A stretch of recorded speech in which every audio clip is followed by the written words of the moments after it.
नमस्कार दोस्तों, मैं हूं इंद्रजीत समयाल और आप देख रहे हैं कोड डिकोड। कोड डिकोड के इस अंक में आपका स्वागत है। अक्सर हम सुनते हैं कि मनुष्य विपत्तियों से हार जाता है, मुसीबतों के आगे घुटने टेक देता है और अपनी मंजिल से भटक जाता है। लेकिन जो मुसीबतों से लड़ते हैं, विपत्तियों से लड़ते हैं, वही मंजिल पे जा पहुंचते हैं और एक अलग कहानी गढ़ते हैं। आज इसी कहानी पे हम बात करेंगे मीराबाई छानू की।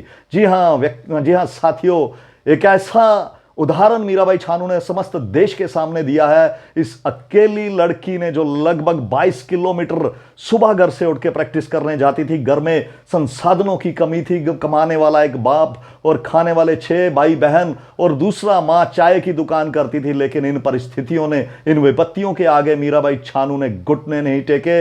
उन्होंने बैक इंजरी भी उन्हें हुई और लगभग 3 महीने उन्हें अस्पताल में भी रहना पड़ा। लेकिन इन सबसे आगे निकलकर उन्होंने टोक्यो ओलंपिक में भारत के लिए जो रजत पदक जीता है, समूचा देश उस पर गर्व महसूस कर रहा है। लेकिन साथियों, यह सफर इतना आसान नहीं था। मीराबाई छानू की कहानी उन्हीं की जुबानी सुनिए।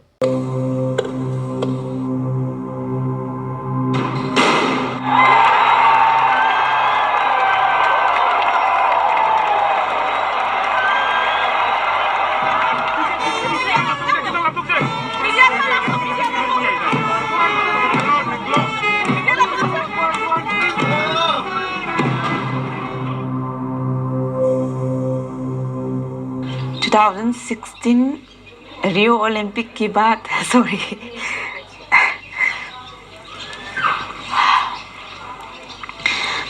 पता नहीं उसी दिन इतना नर्वस हो गए थे कि लाइफ में कभी ऐसा नहीं हुआ था मेरे साथ।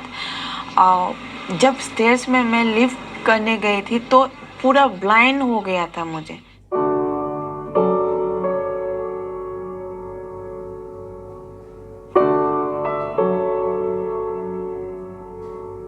पूरा एक ही लिफ्ट, 6 लिफ्ट में एक लिफ्ट पास की थी। सब दुखी हुई थी। जब भी कंपटीशन ख़त्म हुआ था, मैं डायरेक्टली मम्मी से कॉल किया था कि सॉरी,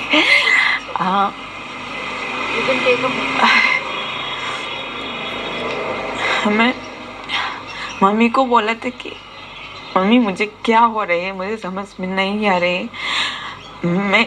जब मैं स्टेज में जा रही थी कि मैं कुछ दिखाई भी नहीं दे रहा था, क्या करने जा रहे मुझे कुछ समझ में नहीं आ रहे। मम्मी मुझे नहीं हो रहे, मैं मेडल नहीं जीत पाया। इतना दुखी होती मैं। बहुत दिन तक मैं खाना नहीं खाया, कुछ नहीं किया। मम्मी भी बहुत रोए थे।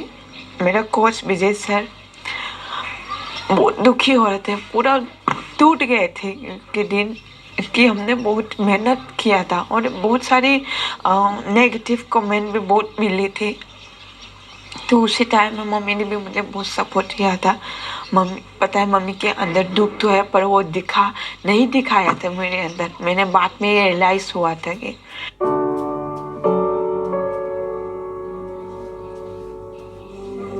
सुना मम्मी लाइक तमिन की तंदे मंदे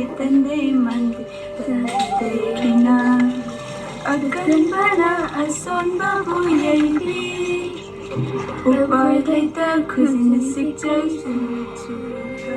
पहले तो मैं आर्चरी को मैंने चूज़ किया था। जब आर्चरी को ऑफिस में गई थी हमारे खुमलम्पाक स्टेडियम में, तो उसी टाइम में आर्चरी का ऑफिस और वेट लिफ्टिंग का हॉल साथ में थे। माइंड एकदम से चेंज हो गया, मैं वेट लिफ्टिंग में ही जाना चाहिए मुझे। तो ऐसे ही सोच के मैंने वेट लिफ्टिंग चूज़ किया था।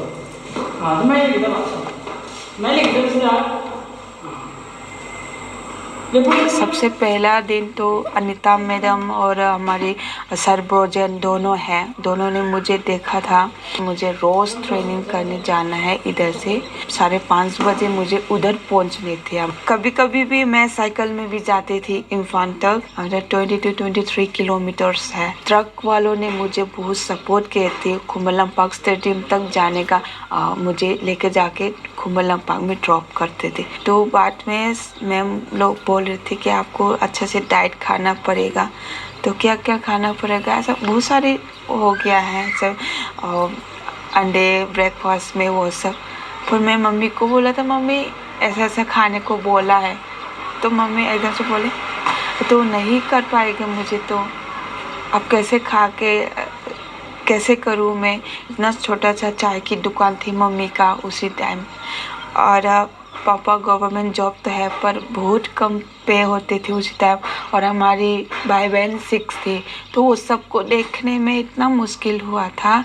तो डाइट की तो मैं हफ्ते में शायद 2 या 3 बार ऐसा एक अंडा एक ग्लास मिल्क ऐसा खाई थी मैं। कभी कुछ नहीं, सिर्फ पानी पी के मैं जाती थी।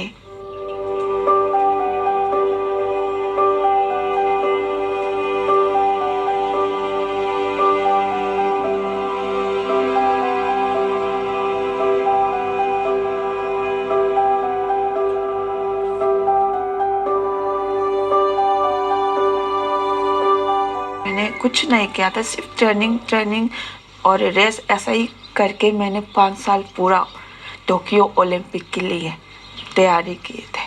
मैंने सब कुछ सो रही थी, सब कुछ, मतलब मैं फ़ोन यूज़ नहीं किया। 2018 कॉमनवेल्थ गेम्स के बाद मेडल और मैंने रिकॉर्ड भी तोड़ के आए थे, इतना अच्छा मोमेंट हुआ था। तो इसके बाद पूरा अचानक बैक इंजरी हुई, 4 मंथ्स पूरा मैं बेड रेस्ट होने पड़ी। तो उसी टाइम में तो और भी ज़्यादा उम्मीदें टूटी थी कि सिर्फ बार भी नहीं उठा पाया था मुझे, सिर्फ फॉरवर्ड बेंड भी नहीं कर पा रहे थे मुझे। तो उसी टाइम में भी उम्मीद ही सच में पूरा ही छोड़ दिया था मैंने, वेट लिफ्टिंग ही छोड़ने का मन कर रहा था। एशियन गेम्स में मैंने भी मिस किया था। उसी टाइम में विजय सर ने भी मुझे बहुत ही मोटिवेशन किया है, और हमारे फेडरेशन का सहदेव सर ने मुझे बहुत ही अच्छे समझाए थे कि पूरा फैमिली जैसा उन्होंने मुझे सपोर्ट दिया है। ऐसा मुझे बार बार मन ऐसा दिमाग में डाले थे कि मैं कुछ नहीं हुआ हूँ, मैं करूँगी ऐसा। तो मेरा नेट साइकोलॉजिस्ट है, मैम है, तो उनसे मुझे मैंने हेल्प ली थी कि मुझे क्या करना है और कैसे मेंटेन करके रखना है। तो वो लोग ने भी सेम ऐसे ही, सिर्फ माइंड को स्ट्रॉन्ग रखने हैं, आपको जो हो गया है वो इसको भूलने का कोशिश करना है। तो तुरंत ही मैंने ऐसा किया था कि हाँ, मैं सब कुछ भूल के सिर्फ आगे का क्या है उसको ही फोकस करके मैं रखूँगी। इसी को ही मैं फॉलो किया था कि सिर्फ मीट और जो हेल्दी वाला सब होते हैं वो सब मैंने फॉलो ही किया था। बाकी ये जंक फूड वो सब मैंने कभी टच ही नहीं किया था। मैं आज मैंने मेडल लिया है सबके सामने, सबने मुझे सम्मान दिया है, वो मम्मी पापा और मेरे फैमिली की वजह और पूरा दुनिया की वजह से मैं मेडल लिया हूँ।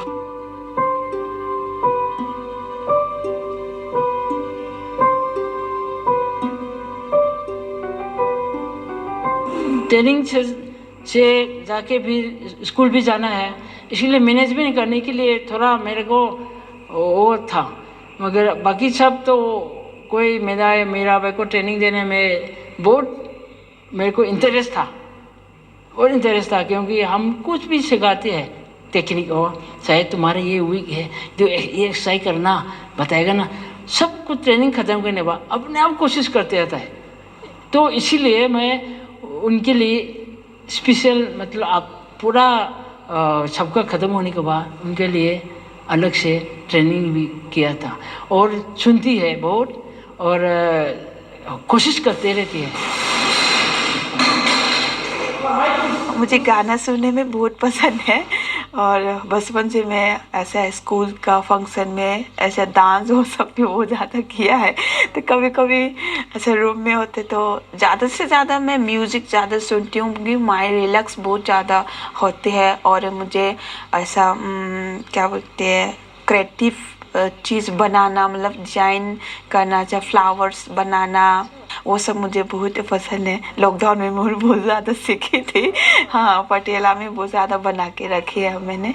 मुझे नेहा कक्कर का गाना बहुत सुंदर है, बहुत पसंद है। बचपन से ही मैंने देखा है बहुत सारे बिग बॉस सलमान खान मुझे अच्छा लगता है वो देख के।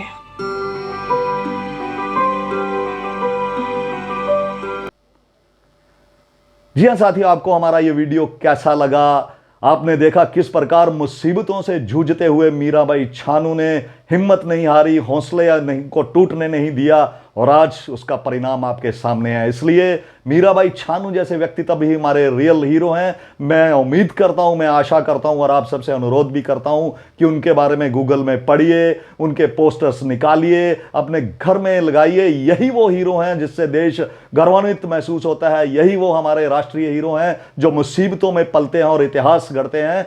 आज के इस वीडियो में इतना ही। आपको हमारा ये एपिसोड कैसा लगा, कृपया हम इस वीडियो के नीचे कमेंट जरूर करें। हमारे इस चैनल को लाइक करें, सब्सक्राइब करें, शेयर करें ताकि आपका प्यार हमें मिलता रहे और हम ऐसे ही इंस्पायरिंग वीडियोस लेके आपके सामने आते रहेंगे। तब तक के लिए शुक्रिया। जय हिंद, वंदे मातरम, भारत माता की जय।